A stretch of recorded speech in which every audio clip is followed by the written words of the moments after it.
Dahil gusto mo naman palaging updated sa buhay ko, ay panoorin mo ang video na ito. Good morning. Sabihin mo magluluto kami na hot cake. Hot cake. See you later. Later. Be careful, Mom. Nagising si Keisha. Bali maaga nga kami nagising ni ate noon. Kaya naman naisipan kong lutuin yung pancake na gustong gusto niya nung isang araw pa. Medyo dahan-dahan pa nga ako ng pagluluto dahil baka magising si Bunso kasi tulog pa siya sa mga oras na yan. Habang nga kumakain kami ay ilang minuto pa lamang ay nagising na itong si baby. Morning loves!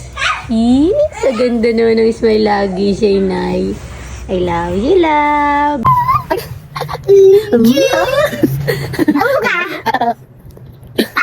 Dahil ubod ng lamig dito sa Eco Verde tuwing umaga, nagpapainit pa ako ng tubig niya. Naihanda ko na din ang kanyang damit na susuotin para sa school. At kung mapapansin nyo ay hindi siya naka-uniform dahil hindi ako nakapaglaba. Pero wag muna kayong judgmental, B. Ngayon lang naman ito nangyayari sa buong buhay niya. Talagang sobrang pagod ko lang ang mga nagdaang araw at puyat ako kaya hindi na ako nakapaglaba. Ay, ewan ko ba bakit pa ako nagpapaliwanag, B? Pagkatapos nga maligo at mabihisan si ate, ay handa ko ng kanyang mga dadalhin o babaunin sa eskwela. Habang iniintay nga ang kanyang service, ay nilinis ko muna itong aming hinigaan. Ganito kadalasan ng routine namin tuwing weekdays. Buti na lang at nandyan si Oma na nagluluto sa amin ng umagahan, tanghalian at tapunan. Teka na, kakain. Dito ka rin. Pinakain ko pa rin nga din sila ng kanin kahit kumain na sila ng pancake. Gusto ko kasi ay full meal na sila from the start of the day. After nga nun ay inhatid ko na siya sa school. Lagi kong isinasama itong si Baby Bunso nang makalabas-labas naman siya ng bahay. See you later. Uy, kagabi na si ate. Yes. Picture her.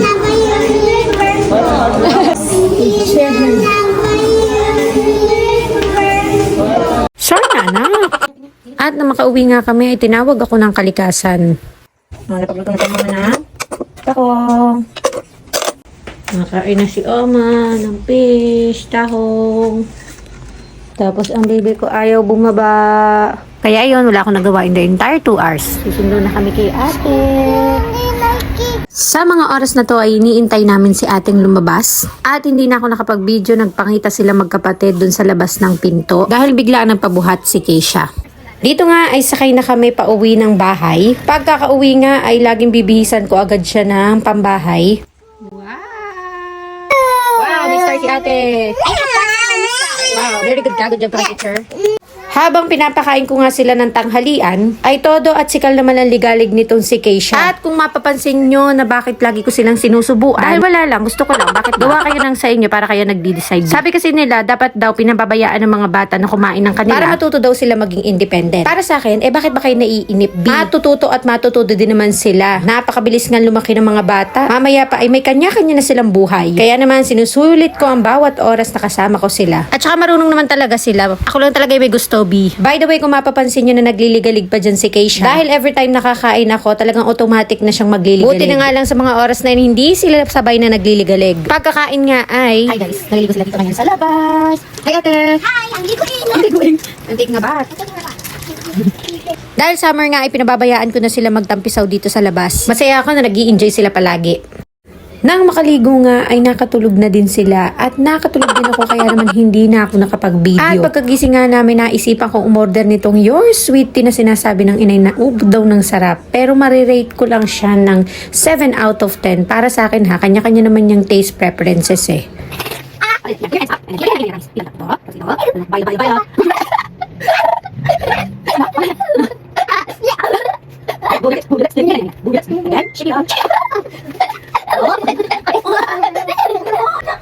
bakit? Yo, nako, napangunang inom ni inay. Ako, ang aking ride na plastic. Plastic inay. Plastic ang inay? Plastic si inay? Opo. Plastic inay. Plastic. Dito! Okay, tapos shake your head, shake your head. After na namin magkulitan ng bonggang-bongga, ay nag-decide na kaming lumabas dahil tuwing hapon lumalabas kami. Binuksan ko lang itong parcel. At sakto naman na tumawag itong si tatay. Kung makikita nyo dyan na nasa video ay kalaro nila si Kaylee, yung kapitbahay namin. At yun nga, sobrang nag-enjoy sila sa labas at yun na, nag-decide na kaming pumasok ulit dahil ako'y maliligo naman. Kung mapapansin nyo din na ako'y todo makeup dito, todo ayos at todo sayaw, ay magla-live selling kasi ako mga B. Syempre, kailangan natin kumita ng pera at hindi lang puro ganda. Pero bago yon, pagkatapos ko mag-ayos at magsasayaw ng ganyan, syempre kailangan natin magluto ng hapunan, B. Sa mga oras na to kasi ay wala si O Mama at nasa labas siya. Kaya naman ako ay nagprito na nitong isda. At habang nagpiprito ako dyan ay kung hindi nyo naririnig dahil iminute ko ay nagliligalig si ate. At dumating na nga si Oma. Sino kay Kalig? Ate. Anong ginawa ni ate? Ba't naiyak? Ay magpaparong ng toyo no? Opo. Opo inay. Hindi na nga ako nakapag-video nung pinapakain ko sila. At diretso na ako dito sa aking live selling. Okay, ito 45 code ako dito na. Code ako dito na. Makinis. 30 pesos po. Ganda nito. Pababa ito ha. 45 makinis. Ano na ito? Next. Okay na. At pagkatapos ko nga mag-live selling ay ganito ang itsura. Tapos mayroon pang 2 batang ganito. Kaya naman habang naglilinis ako dyan ay todo bunga nga ako dyan, B. Pagkatapos nga nun ay pinag-milk ko lang sila at nahiga na rin kami. The Father, the Son, Holy Spirit. Ay, nice siya. Thank you po, Lord. I love you po. Good night, tatay. Good night, siya. Good night, tatay. Good night, mga. Hi, guys. Tutulog na kami. Say good night. Good night. I love you, guys. Like this. But wait, there's more. Siyempre bumangon pa ako para gawin itong mga naiwan kong trabaho. Hi, thank you po sa lahat na nag-mind sa live. Ready na po i-pick up at i-meet up ang inyong mga nabayin. Thank you po. Love, love. Okay, time check, it's 12:50 in the morning at ako ay maglalaba pa kasi katatapos ko lang po magbalot nitong mga minahin kanina at saka ng isang araw na live ko. So yun nga, maglalaba pa ako guys, magpapilaw pa ako. Nagugutom na ako, B. Nag-i-invoice pa ako. Naglalaba pa ako. Alauna ng madaling araw dito. Grabe. Nakapagod. Nakatanan pa ako. So yun na nga, kumain lang ako and then tinapos ko na yung nilalabahan ko. Pagkatapos na nag-decide na din ako mahiga at matulog dahil may pasok pa si Sia. Good na ako, B. Good night. Nakakapagod man ang maghapon but it's all worth it. Yun lang.